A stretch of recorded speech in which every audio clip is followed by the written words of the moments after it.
తెలుగు రాష్ట్రంలో మీరు పుట్టి పెరిగినా కూడా మన తెలుగు రాష్ట్రంలో లేదా సార్? ఎక్కడో గుజరాత్కి వెళ్ళి చదివేంత అవసరం ఏమొచ్చింది సార్ విద్యార్థులకి?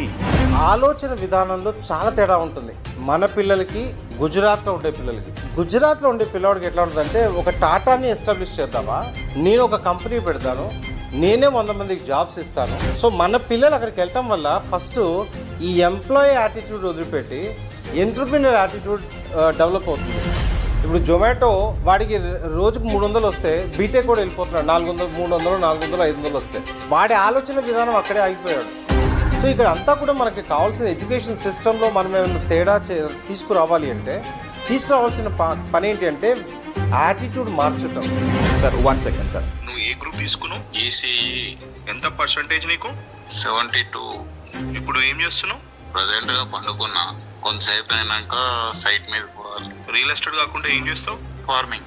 రియల్ ఎస్టేట్ కి ఏమైనా సంబంధం ఉందా? మరి నువ్వు బీటెక్ ఎందుకు చేసినావు బాబు? Just time pass. వీడు వచ్చి బయటకు వచ్చి ఏం చెప్తారంటే, 4 సంవత్సరాలు కాలేజీ పోయిన కనుక నేను ఇంజనీర్ అయినా జాబ్ రాలేదని చెప్తాను. ఇది ఆ సెక్టర్లోకి వెళ్ళాలనుకున్న మంచి పిల్లల మీద ఎఫెక్ట్ అవుతుంది.